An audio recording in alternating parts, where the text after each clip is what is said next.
JAS के इस पटल पर आप सभी का अभिवादन करता हूं। आज का विषय है अकाल मरण और सामुदायिक कर्म। ये कई बार चर्चा का विषय बनता है कि क्या हमारा आयुष्य जो हमने पहले बांधा है उससे पूर्व भी क्षीण हो सकता है, उससे पहले भी समाप्त हो सकता है अथवा नहीं। कुछ विद्वानों की ये मान्यता है कि जैसा आयुष्य बांधा था उतना ही हम भोगते हैं, उससे अधिक या उससे कम नहीं।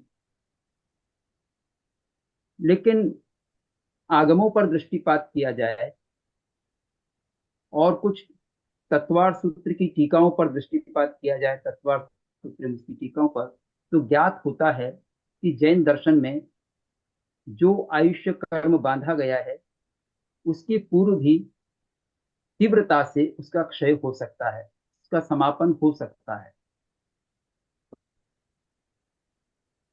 स्थानांक सूत्र में आयु भेद के 7 कारण बताए हैं, यानी आयु पहले समाप्त हो सकती है।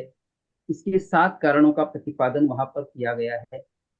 उनमें पहला कारण है अध्यवसान। अध्यवसान का अर्थ है अध्यवसान। अध्यवसान अर्थात भाव। कैसे भावों के साथ में हम जीते हैं। तीव्र भाव यदि हो जाए, तीव्र भाव संक्लेश के रूप में हो जाए, जहां अत्यधिक द्वेष हो, जहां अत्यधिक तनाव हो, तो वहां पर हमारा आयुष्य पहले भी पूर्ण हो सकता है। तनाव चूंकि नर्वस सिस्टम को प्रभावित करता है, हमारे हृदय को, हमारे लीवर को, सबको प्रभावित करता है। और अन्य जीवों में भी जो जो भी तीव्र क्लेश में आते हैं, संक्लेश में आते हैं, तो वो शीघ्र भी समाप्त हो सकते हैं। कभी वो आत्महत्या करके और कभी दूसरों पर कुपित होकर शीघ्रता से अपनी आयुष्य को पूर्ण कर लेते हैं। इसी तरह से दूसरा कारण वहां निमित्त बताया। एक तो स्वयं के अध्यवसाय हुआ, दूसरा निमित्त। कोई भी ऐसा निमित्त मिलता है, जैसे शस्त्र का आघात हो गया, किसी ने शस्त्र मारा, बंदूक की गोली मार दी, या कोई तलवार से वार कर दिया, चाकू से वार कर दिया, या अन्य के भी किसी भी शस्त्र से वार कर दिया, तो उस निमित्त से ये आयुष्य पूर्ण हो सकता है। ये दूसरा कारण हुआ। इस तरह से वेदना, आहार। वेदना का तात्पर्य है कि अत्यधिक वेदना होना शरीर में, जिसको हम सहन न कर सकें।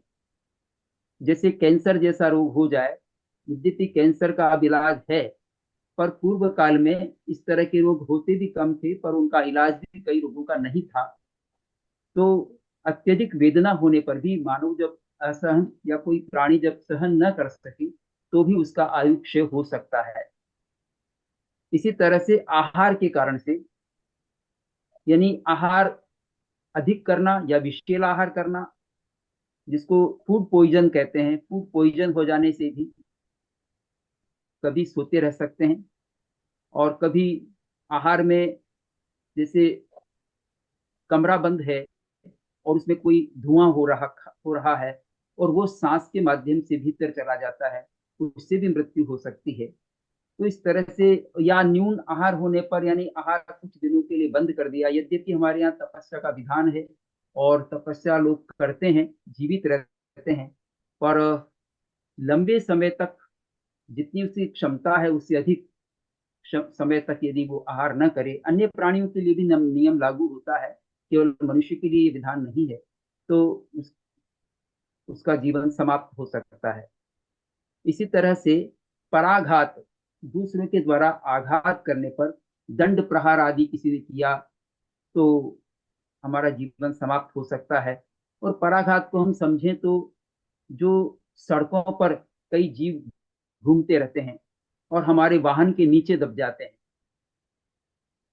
कीड़े मकोड़े कई बार सड़क पर विचरण करते रहते हैं, या कभी कुत्ते बिल्ली भी उसके नीचे आ जाते हैं और उनकी हत्या हो जाती है, प्राण हो जाता है। तो ये पराघात है, पर के द्वारा आघात किया गया है। इंटेंशनली भी हो सकता है आघात, और अनइंटेंशनली भी हो सकता है। तो जो पर के द्वारा आघात किया गया, तो शरीर रचना पर जब प्रभाव पड़ता है, तंत्र जब नष्ट हो जाता है, तो आयुष्य कर्म भी कभी समाप्त हो जाता है। यद्यपि जो प्राण हैं, वो प्राण 10 प्रकार के माने गए हैं। उनमें कुछ प्राणों का हनन होने से जीवन समाप्त नहीं होता। जैसे 5 इंद्रियां भी प्राण मानी गई हैं, 5 इंद्रिय बल प्राण माने गए हैं, जिसमें श्रोत्रेंद्रिय बल प्राण है, चक्षुरेंद्रिय बल प्राण, घ्राणेन्द्रिय बल प्राण, रसनेन्द्रिय बल प्राण, स्पर्शनेन्द्रिय बल प्राण, ये 5 इंद्रियों के 5 प्राण हैं। इसी तरह से मनोबल प्राण, वचन बल प्राण, काया बल प्राण, शरीर का भी प्राण माना गया है, और 9वां श्वासोच्छ्वास बल प्राण, और 10वां आयुष्य कर्म बल प्राण। तो इनमें 8 बल प्राणों तक तो नष्ट हो जाने पर भी, या उनके इनएक्टिव हो जाने पर भी जीवन शेष रहता है। यानी 5 इंद्रियां काम नहीं कर रही हैं, और मन वचन काया भी काम नहीं कर रहे हैं, लेकिन श्वास चल रहा है। जैसे कोई मनुष्य कोमा में चला जाता है, कोमा में चले जाने पर उसकी इंद्रियां काम नहीं, तो कुछ पता नहीं होता, और उसका मन भी कितना काम करता है ये हमको पता नहीं चलता। बोल नहीं पाता है, कोमा में है, 5 इंद्रियों से कुछ पता नहीं चलता, लेकिन श्वास चलता रहता है और आयुष्य शेष रहता है, तो वो जीवित रहता है।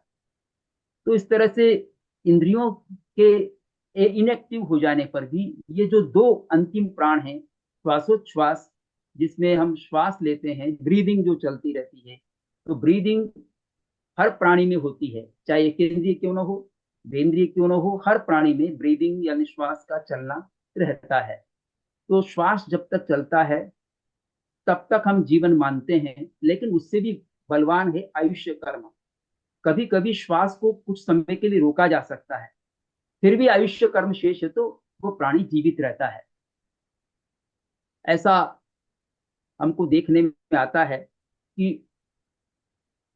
फ्रीज या शीतलता के प्रभाव से, या फ्रीजिंग करने से कई प्राणी लंबे समय तक जीवित रहते हैं, दब जाने पर भी जीवित रहते हैं। अभी अखबारों में पढ़ने को मिला, और डॉक्टर अनिल जी जैन, जो जेएस के मेंबर हैं, उन्होंने अपनी पुस्तक में भी इस प्रकार का उल्लेख किया है। तो फ्रीजिंग कर देने के बाद भी वो प्राणी जीवित रह जाता है। तो ये जीवित रह जाने का इसका कारण यही है कि उसमें श्वास चलता रहता है, या आयुष्य कर्म शेष है, बाकी इंद्रियां उसकी काम नहीं करती। कई बार हमारे इसी सर्प आदि भी होते हैं, तो भीतर जमीन जमीन में दबे रह जाते। मेंढक बरसात में ही हमको दिखाई पड़ता है, बाकी सीजन में दिखाई नहीं पड़ता, तो वो अपनी इंद्रियों को इनएक्टिव कर लेता है, और उसके बाद भी वो जीवित रहता है।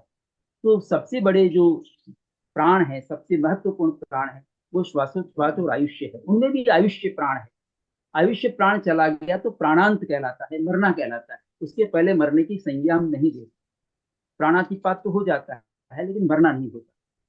तो इस तरह से पराघात, और उसके साथ एक है आनापान, यही श्वासोच्छ्वास का चला जाना। यानी जैसे किसी ने गला दबा दिया है या श्वास को रोक दिया है, तो भी उसका प्राणांत हो सकता है। और इसी तरह से एक और उसमें कारण बताया गया, फांसे। फांसे का मतलब स्पर्श। स्पर्श जैसे सर्प आदि का स्पर्श हुआ, तो भय से भी व्यक्ति मर सकता है, या उसके काट लेने से मर सकता है, या कोई ऐसा स्पर्श हो गया जो विषैला है, उससे भी प्राणी मारा जा सकता है। तो इस तरह से 7 कारण वहां बताए हैं, जिससे जो आयु बांधी गई थी वो पहले समाप्त हो सकती है। इसी तरह के कारणों की चर्चा हमें भाव पाहुड़, जो कुंद कुंदाचार्य का ग्रंथ माना जाता है, उसमें भी मिलती है, और गौमटसार कर्मकांड में भी मिलती है।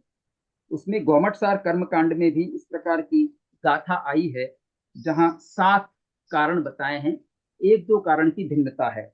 वहां कहा है, विष वेयण रक्तक्षय, विष का वेदन होना, यानी विष का सेवन कर लेने पर, या विषैला आहार कर लेने पर जीव का जो प्राणांत हो जाता है तो वह आयु भेद माना गया, यानी पहले आयु का टूट जाना आयु भेद कहलाता है। जो आयुष्य जितना, जिससे मान लीजिए किसी ने 100 बरस की आयु थी या 500 बरस की आयु थी या 1000 बरस की आयु थी, तो उसके पहले वो समाप्त हो गई, उसी को हम आयु भेद यानी अकाल मरण का की संज्ञा दे रहे हैं। अकाल मरण वह है जो निश्चित आयु बांधी गई थी उसके पूर्व उसका समाप्त हो जाना और उस आयुष्य के निषेकों का उस समय ही भोग कर लेना। यानी कि जब अकाल मृत्यु होती है तो ऐसा नहीं होता कि उसकी आयुष्य बांधी गई थी वो अपूर्ण रह जाती है, अपितु वह शीघ्र समाप्त हो जाती है। यानी जो काल निश्चित था उस काल के पूर्व उसका समापन हो जाता है।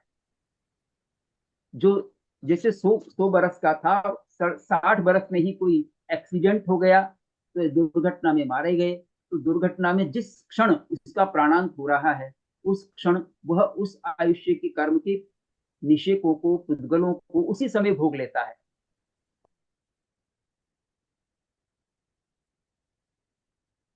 भोग लेता है, ये तो विज्ञान इसको सिद्ध कर सकता होगा। हम हमारे यहाँ जो उदाहरण है राजवार्तिक आदि में, वो राजवार्तिक में उदाहरण इस प्रकार का दिया है कि जैसे गीला कपड़ा हो और उस गीले कपड़े का एक समेटा हुआ हो, गीला कपड़ा इकट्ठा किया हुआ है, और एक फैलाया हुआ कपड़ा है। तो इकट्ठा किया हुआ कपड़ा जो रखा है तो वो बहुत देर से सूखेगा, उसको सूखने में समय लगेगा। लेकिन अगर उसको एक एक परत उसको फैला दी गई है और सुखा दिया गया है किसी रस्सी पर या धूप में सुखा दिया गया तो शीघ्र समाप्त हो, शीघ्र सूख जाता है। इसी प्रकार से आयुष्य कर्म को भी तीव्रता से भोग लिया जाता है, ऐसा अवसर आदमी।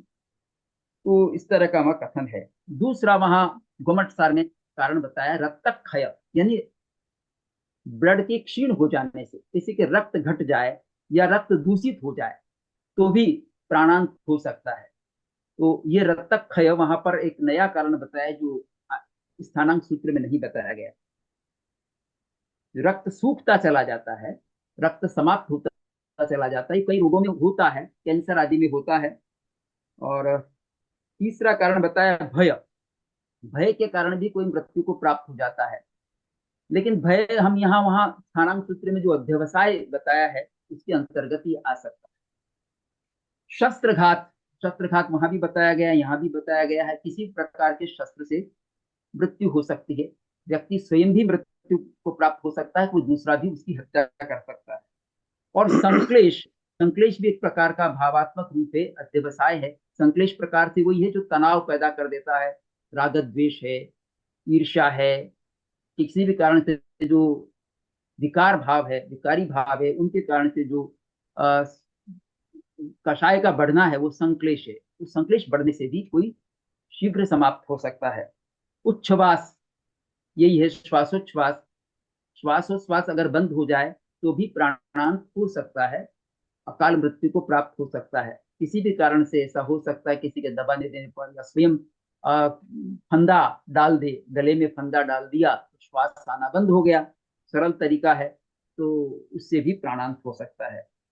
और एक बताया आहार, आहार का वही कैसा आहार किया गया है, विषैला आहार हो जाए या कम आहार हो या कई दिनों तक आहार का निरोध हो जाए, आहार निरोध, आहार का निरोध हो जाने से यानी आहार नहीं करने से दीर्घ काल तक जितना वो सह्य है तपस्या कर सकता है, उसके अलावा आहार का निरोध कर देने पर, पूर्णतया निरोध कर देने पर भी मृत्यु संभव है। ऐसे वहां पर भी छिज्जये छिज्जते आयु, आयु क्षय हो जाती है। तो इसका अर्थ है कि श्वेतांबर और दिगंबर दोनों परंपरा के आगम ग्रंथ ये मानते हैं कि आयु का पहले भी नाश हो सकता है। लेकिन यहाँ पर एक बात हमको समझनी है कि किन प्राणियों की आयु पहले समाप्त हो सकती है, सबकी पहले समाप्त नहीं होती। इसके लिए तत्वार्थ सूत्र हमारे लिए प्रमाण बनता है। तत्वार्थ सूत्र की दूसरे अध्याय में एक सूत्र आया है अंत में, और वह है, उस सूत्र में कहा गया है उत्तम पुरुष, चरम देहोत्तम पुरुष,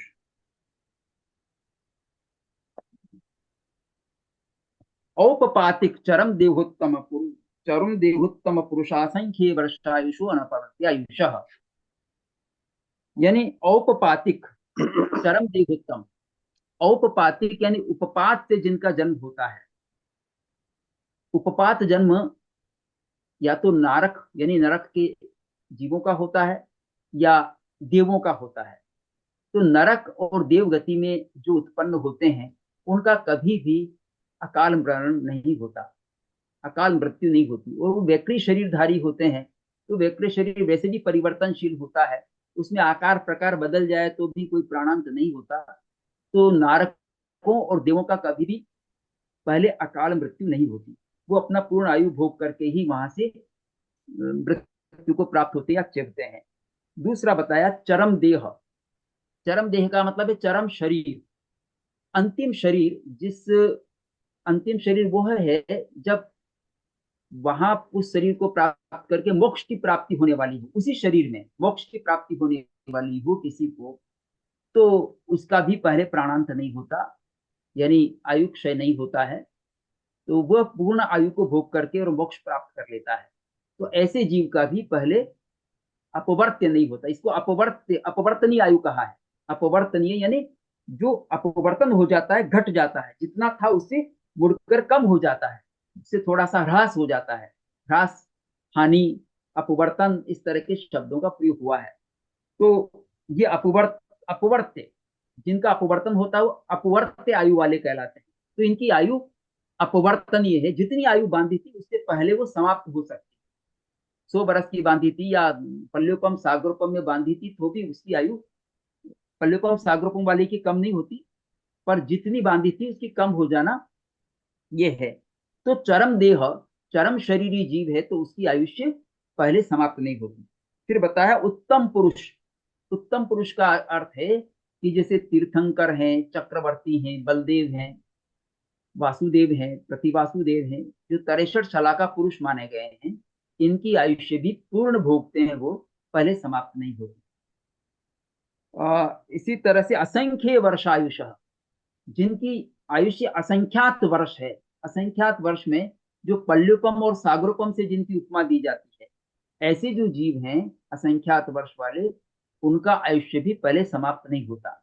ये मनुष्य हो सकते हैं या फिर तिर्यंच हो सकते हैं, क्योंकि देव और नारकों का कथन तो पहले हो गया, लेकिन मनुष्य और तिरंच में भी अगर इस प्रकार की आयु वाले हैं तो उनका भी पहले अकाल मरण नहीं होता है। तो ये कुछ अपवाद बतला दिए गए तत्वार सूत्र में। तो एक तो उपवास से जिनका जन्म होता है नारक और देवों का, दूसरा जो चरम शरीरी है उसी भोग में मोक्ष जाने वाले उनका, और तीसरा जो उत्तम पुरुष हैं, जो 63 शला का पुरुष है, तीर्थंकर, चक्रवर्ती आदि, उनका, तथा जो असंख्यात वर्ष वाले मनुष्य और तिर्यंच पंचेंद्रिय हैं, उनका आयुष्य पहले समाप्त नहीं होता। अनपवर्त्य आयु वाले ही है, अनपवर्त्य यानी जिनकी आयु का अपवर्तन नहीं होता, ऐसे आयुष्य वाले ये जीव होते हैं। इनके अलावा जो बचे उनका अपवर्तन हो सकता है। तो इनके अलावा कौन बचे? इनके अलावा एक इंद्रिय है जो तिर्यंच में आता है, 2 इंद्रिय वाले जीव हैं, 3 इंद्रिय वाले जीव हैं, 4 इंद्रिय वाले हैं, और 5 इंद्रिय में भी जो असंख्यात वर्ष आयु वाले नहीं हैं वो सारे तिर्यंच, और मनुष्य में भी जो असंख्यात वर्ष वाले नहीं है वो शामिल हो जाएंगे। तो इस तरह से जो बचे प्राणी हैं उनका आयु पहले समाप्त हो सकता है। इसकी व्यवस्था तत्वार सूत्र कर रहा है, टीकाकार भी इसकी विवेचना कर रहे हैं। तो इसका अर्थ हुआ कि ये स्वीकार है। और इसमें जो अपवर्ती आयु है, यानी अपवर्तन जिसका होता है, वो अपवर्तन 2 प्रकार का हो सकता है।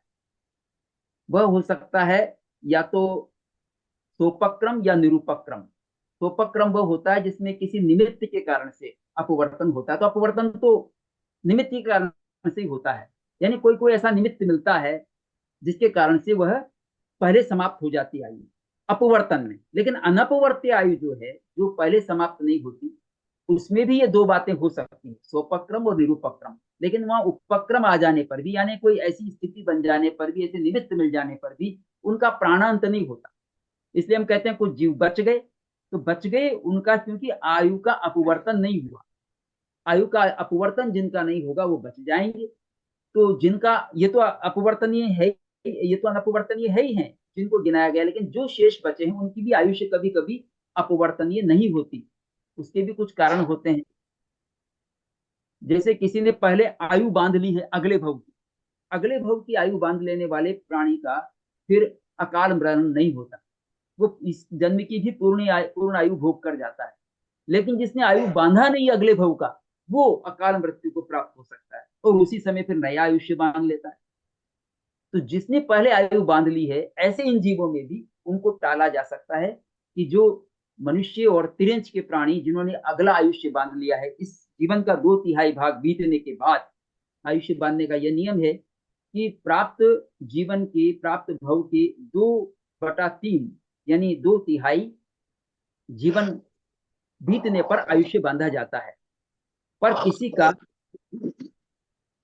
किसी का अगर आयुष्य बांधा हुआ नहीं हो,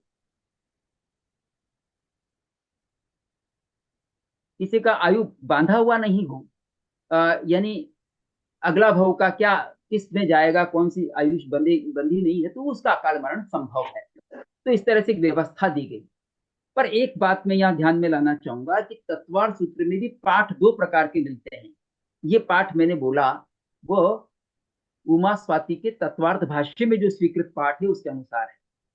सर्वार सिद्धि में जो पाठ है उसमें थोड़ा सा अंतर है। अंतर यह है कि वह उत्तम पुरुष शब्द नहीं आया, पुरुष शब्द नहीं आया, उत्तम शब्द तो आया है, चरम देहोत्तम शब्द तो आ गया। यानी वहां पर औपपातिक की जगह औपपादिक है, उसमें कोई फर्क नहीं पड़ा, थोड़ा सा अंतर है। और चरम देहोत्तम कह दिया है, पुरुष नहीं कहा। फिर असंख्य वर्षायुषो अनपवर्त्य आयुष्य ये दे दिया है। तो उत्तम पुरुष का भी उन्होंने टाल दिया है, लेकिन चरम देहोत्तम कह दिया, चरम शरीरी है और उत्तम देह वाले हैं इतना कह दिया है, या चरमोत्तम देह वाले हैं ऐसा कह दिया है। लेकिन उन्होंने शलाका पुरुष जिनको कहा है, तेरेश्वर शलाका पुरुष, इसमें कहीं प्रश्न उठाए हैं कि कहीं कहीं ऐसा होता है कि वासुदेव भी किसी के निमित्त से मारे जा सकते हैं। जैसे श्री कृष्ण के लिए कहा जाता है कि श्री कृष्ण को बाण लगा था जरत कुमार का और उससे उनकी मृत्यु हो गई, तो इसका मतलब उनका आयु का अपवर्तन हो गया। लेकिन श्वेतांबर परंपरा इसका यह जवाब देती है कि जो अनपवर्त्य आयु वाले हैं वहां पर भी उपक्रम आ सकता है कभी कभी, यानी कि कोई ऐसी चीज आ सकती है, ऐसा निमित्त बन सकता है जिससे उनकी मृत्यु हो जाए। लेकिन इसका अर्थ यहाँ वहां ये नहीं है कि उनकी आयु पहले समाप्त हो गई। निरुपक्रम तो होते हैं, उपक्रम भी हो सकते हैं, पर आयु पूर्ण भोग कर जाते हैं। यह थोड़ा सा मतभेद है।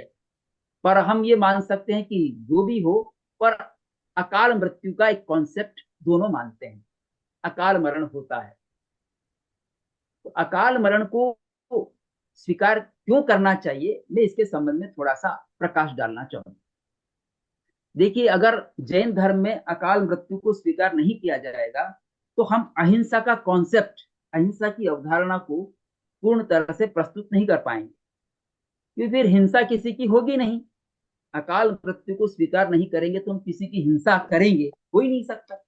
किसी को मार देंगे, हो ही नहीं सकता, क्योंकि वो तो जब उसकी मृत्यु आएगी तभी होगा। तो वो स्वतः अपनी मृत्यु के समय मरेगा, लेकिन ऐसा है नहीं। एक केंद्रीय आदि प्राणी, कभी भी वृक्षों को काट दिया जाता है, रोज काटा जाता है, हमारे भोजन आदि के लिए भी काटा जाता है, और भी चीजें बनानी उनके लिए काटा जाता है। और ये छोटे छोटे प्राणी सड़कों पर दबते रहते हैं, आग लगा देने पर सब नष्ट हो जाते हैं, बाढ़ आ जाने पर कई प्राणी नष्ट हो जाते हैं, मनुष्य भी कभी कभी उसके ग्रास बन जाता है। तो ये जो कारण बताए गए थे, उनके उनसे जुड़े हुए और भी कारण हो सकते हैं जिनसे अकाल मृत्यु हो जाती है। पर जब तक ये अकाल मृत्यु को हम स्वीकार नहीं करेंगे तो हिंसा की अवधारणा को भी पुष्ट नहीं किया जा सकता। फिर हिंसा क्या हुई? तो हिंसा करने का मना किया गया है कि हिंसा मत करो।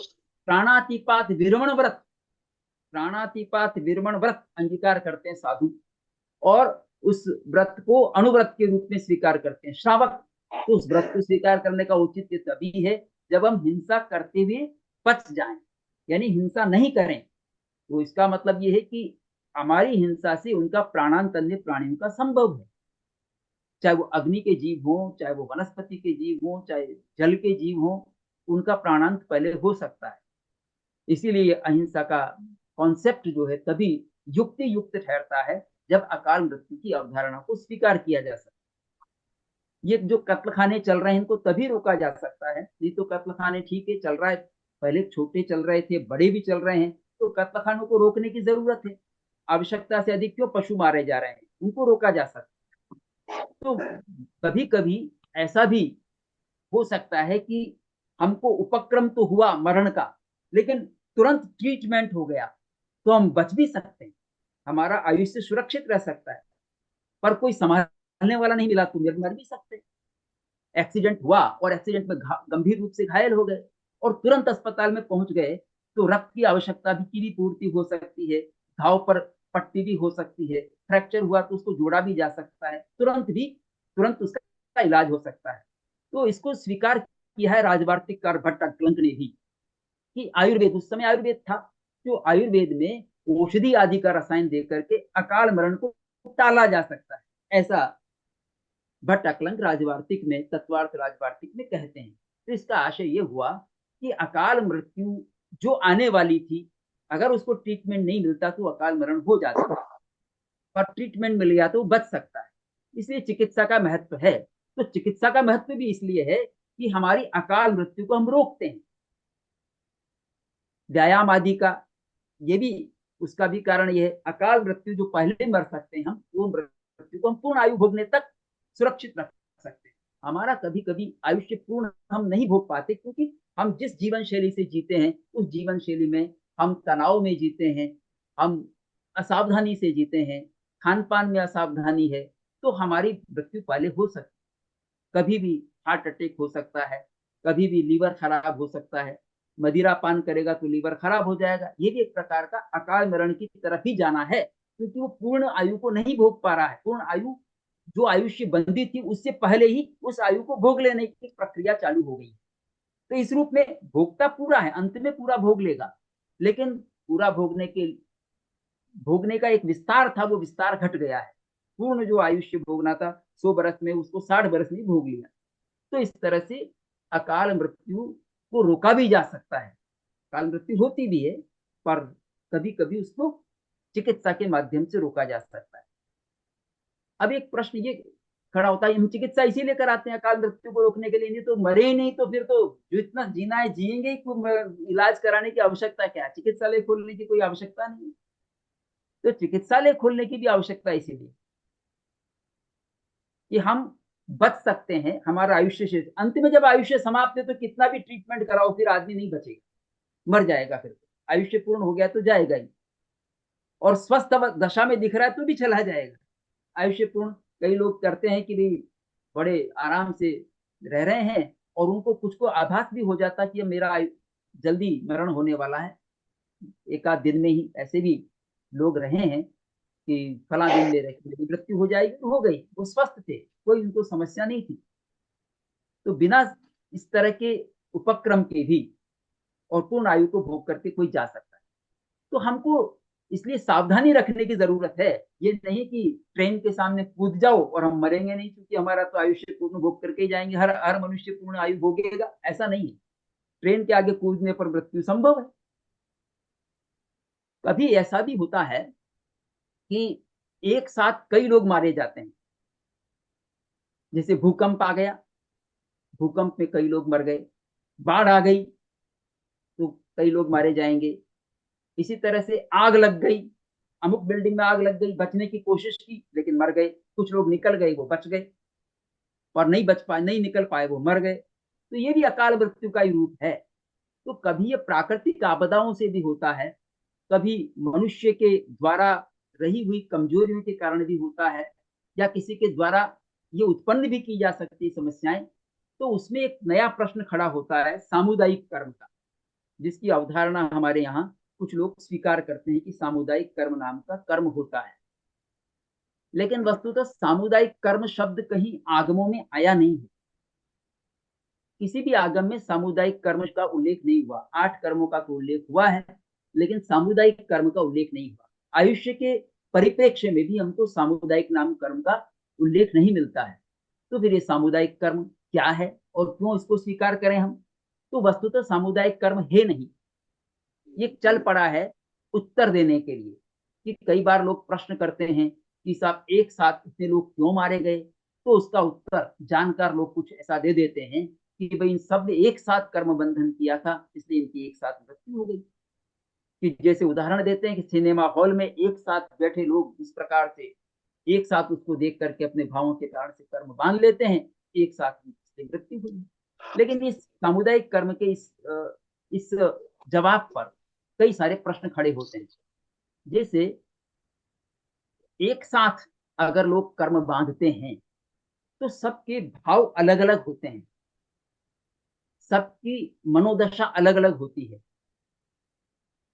और वो अलग अलग होने से वो अलग अलग प्रकार का कर्म बांधेंगे। सब मनुष्य गति का बांधेंगे ये आवश्यक नहीं, मनुष्य आयु बांधेंगे ये आवश्यक नहीं है, कोई तिरंच आयु बांधेगा ये आवश्यक नहीं है, कोई तिरंच बांधेगा, कोई मनुष्य बांधेगा, कोई देव बांधेगा, अलग अलग आयुष्य बंधेगी। तो उनका एक साथ मरण होगा, ये कैसे संभव होगा। दूसरी बात यह है कि जब आयुष्य बंधने का जो नियम है वो वर्तमान जीवन के 2/3 भाग बीत जाने पर होता है। वर्तमान जीवन का 2/3 भाग व्यतीत हो जाने पर आयुष्य बंधेगा। तो सबका जो उस समय सिनेमा देख रहे थे या जो भी क्रिया कर रहे थे उनका 2/3 भाग बीता का नहीं बीता, ये किसको ज्ञात है। 2/3 भाग नहीं बीता तो सब कैसे आयुष्य बंद करेंगे। तो इस तरह से अनेक प्रश्न खड़े होते हैं, और फिर उनका जो परिणाम है वो एक साथ मिलेगा ये भी आवश्यक नहीं है, क्योंकि सबको अलग अलग कर्म बनता है, अलग अलग फल मिलेगा। तो अकाल मरण का जो अवधारणा है वो इसका जवाब बनता है। ये अकाल मरण के कारण से भूकंप आने से मृत्यु हो गई, बच भी सकते थे मर भी गए, तो अकाल मृत्यु के कारण से वो मरे, इसमें कोई बाधा नहीं है। ये शास्त्रीय उत्तर हो सकता है। सामुदायिक कर्म नाम का कोई कर्म है नहीं कि जिसके कारण से इस तरह की मृत्यु होती हो। तो हमारे यहाँ सामुदानी की क्रिया का जरूर उल्लेख आया है, या हम कहते हैं कई सामूहिक क्रियाएं तो होती हैं, एक साथ मिलकर के कुछ काम किए जाते हैं। जैसे मकान बनाना है तो कई लोग मिलकर के मकान बनाएंगे एक साथ, शिविका उठाना है तो कई लोग मिलकर के करेंगे, रॉकेट भेजना है, प्रक्षेपास्त्र भेजना है तो कई लोग मिलकर के क्रिया करते हैं, फसल काटनी है तो एक से अधिक लोग भी मिलकर कर सकते हैं। अब तो साधन से भी, ट्रैक्टर आदि से भी होता है। तो कुछ काम मिलकर के किए जाते हैं तो उससे कर्म बंधन का व्यक्तिगत संबंध होता है, सामूहिक संबंध नहीं होता। सामूहिक अलग अलग हो सकता है, सबका भाव अलग अलग हो सकता है। एक घटना को देखने पर सब एक जैसा ही उनकी प्रतिक्रिया होगी, एक जैसा ही सबका भाव होगा, ये आवश्यक नहीं है। एक घटना के आधार पर कोई व्यक्ति दुखी हो सकता है, कोई व्यक्ति प्रसन्न हो सकता है, कोई व्यक्ति तटस्थ रह सकता है। अलग अलग भाव होने पर अलग अलग उनकी उनके रूप होंगे। तो इसलिए हम ये नहीं कह सकते कि सबका एक ही जैसा परिणाम आएगा। तो अकाल मरण का की जो अवधारणा है वो वस्तुतः एक जैन दर्शन का आवश्यक अंग है, जिसके कारण से ही हम अहिंसा की अवधारणा को सुरक्षित रख पाते हैं, और जिसके कारण से ही आज व्यवहार में देखें तो चिकित्सा का कार्य हो पा रहा है। नहीं तो चिकित्सा का और आयुर्वेद का और एलोपैथी का इन सब का कॉन्सेप्ट खत्म हो जाएगा। पर इनसे हम ये नहीं कर सकते कि वो दीर्घ आयुष्य को प्राप्त करेंगे। देखिए इन चिकित्सा के कारण से ही आज जो है वो एवरेज आयु बढ़ गई है, औसत आयु बढ़ गई है। औसत आयु बढ़ने का ये अर्थ नहीं है कि सबकी आयुष्य वास्तव में बढ़ गई है, सबकी आयुष्य वास्तव में बढ़ गई ऐसा नहीं कह सकते, लेकिन वो जितना आयुष्य भोगना था वो आयुष्य भोगने का उनको अवसर प्राप्त हो गया है, कि वो अधिकतम जितना अपना आयुष्य बांधा था उस तक पहुंच सकते हैं। अगर उस तक नहीं पहुंचते हैं तो उनकी पहले ही मृत्यु हो जाती है। कई लोग बहुत दुखी रहते हैं, अशांत रहते हैं, तनाव में रहते हैं, तो उनकी पहले मृत्यु हो सकती है। वो यद्यपि 60 65 तक, 80 90 तक, 100 तक जीने वाले थे, लेकिन उन्होंने चूंकि इतना अपने को उलझा दिया है, शरीर का ध्यान नहीं रखा है या मन का ध्यान नहीं रखा है, शांति की ओर वो बिल्कुल ध्यान नहीं देते हैं, आत्मचिंतन से दूर हैं और सदैव तनाव में रहते हैं, तो मृत्यु को प्राप्त हो सकते हैं। इसीलिए भोगों को भी इसमें कारण माना गया है। अत्यधिक भोग भी शीघ्र मृत्यु को प्राप्त करा सकते हैं, चाहे वो आहार की बात हो या अन्य इंद्रियों की बात हो, या कहें कि अब्रह्मचर्य की बात हो। अब्रह्म सेवन भी अधिक करने पर जो इम्यूनिटी पावर है वो घट जाता है, इम्यूनिटी पावर समाप्त हो जाता है, एड्स जैसा रोग उससे पैदा हो जाता है और उसकी क्षमता घट जाती है। तो ये भी कारण बनते हैं। और बाह्य कारण पराघात में हम ये भी ले सकते हैं, वायरस का होना पराघात है, बैक्टीरिया का होना पराघात है।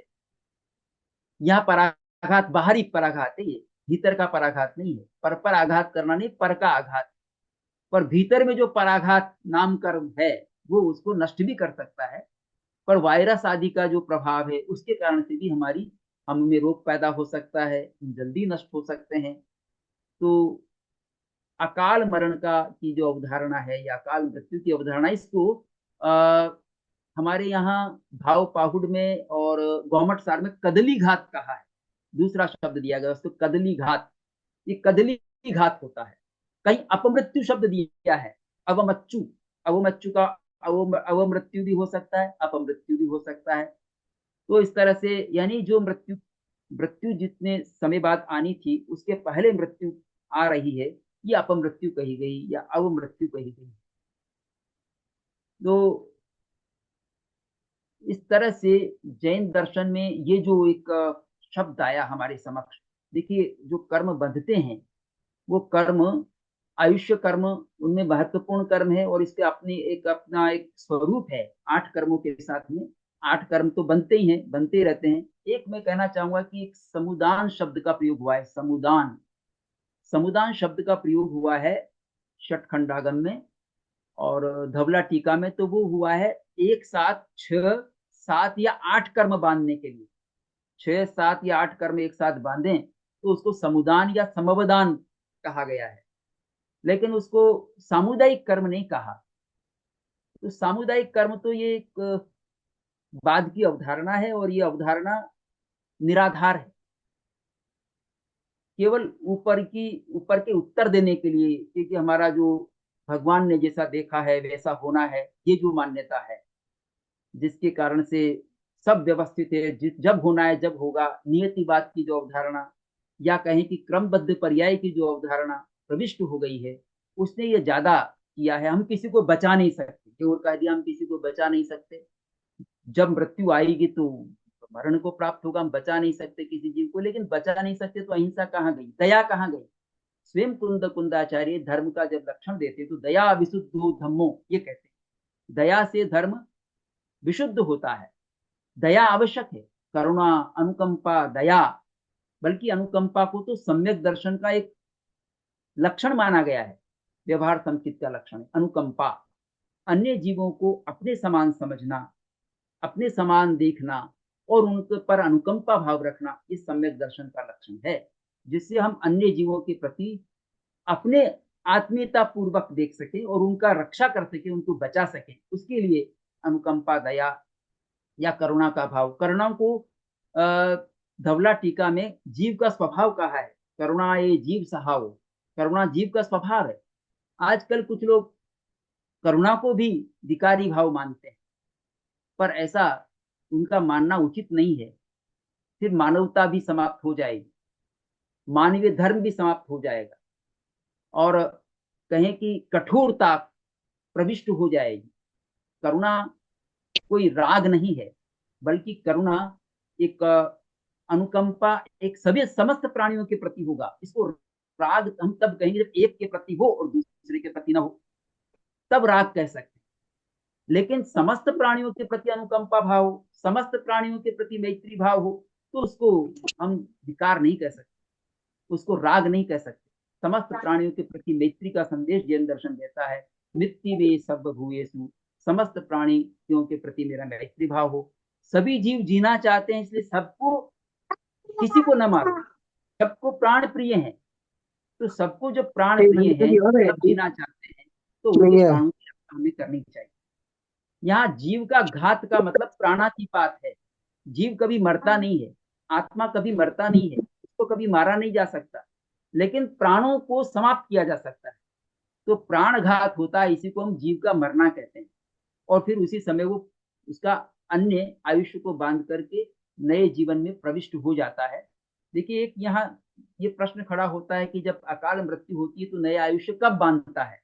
तो उसका ये नियम है कि अगला आयुष्य बांधने का सामान्यतः जो नियम है वो 2/3 जीवन जीने के पश्चात है, लेकिन अगर उसमें नहीं बांध पाया तो शेष बचे हुए जीवन के 2/3 में, उसमें भी नहीं बांध पाता तो शेष जीवन, बचे हुए जीवन के 2/3 में, उसमें भी नहीं बांध पाया तो शेष जीवन के 2/3, और अगर अंत में अकाल मृत्यु हो गई तो उसी समय पूर्व आयुष्य के निषेकों को भोग कर या उन निषेकों के खिल जाने पर नए आयुष्य का भी वो बंद कर लेता है, उसी समय कर लेता, अंतर मुहूर्त में भी ये घटना घट जाती, बहुत तेजी से घट जाती है। और आज हम समय को जानते हैं, आज टेक्नोलॉजी के युग में, कि एक एक मिनट, एक एक सेकंड के भी कितने विभाग हो सकते हैं, कितना छोटा समय हो सकता है। जैन दर्शन में वैसा समय स्वीकार किया गया है। और अंतर मुहूर्त जब हम कहते हैं, दो समय से लेकर के और 48 मिनट का समय अंतर मुहूर्त कहलाता है। तो दो समय बहुत कम होता है, हम पलक झपकते उसमें असंख्यात अवलिकाएं हो जाती हैं। तो एक आवलिका में एक आवलिका में कहीं कि एक मुहूर्त में कितनी आवलिकाएं होती है? 1,67,000, 1,67,00,000 कुछ आवलिकाएं होती हैं, 77,216 ऐसा कुछ आवलिकाएं होती हैं। तो उन आवलिकाओं, एक आवलिका में असंख्यात समय होते हैं। तो इतना सूक्ष्म काल में भी सब क्रिया हो जाती है, नए आयुष्य का बंधन हो जाता है, क्योंकि जब तक कोई जीव मुक्त नहीं हुआ है तब तक वो नए आयुष्य को बांधकर नए जीवन में जाए, ये निश्चित है। इसी के साथ मैं अपनी बात पूर्ण करता हूँ, और किसी के प्रश्न होंगे तो उनके लेंगे। बहुत बहुत धन्यवाद धन्यवाद। डॉक्टर धर्मचंद जी। मैं इस विषय में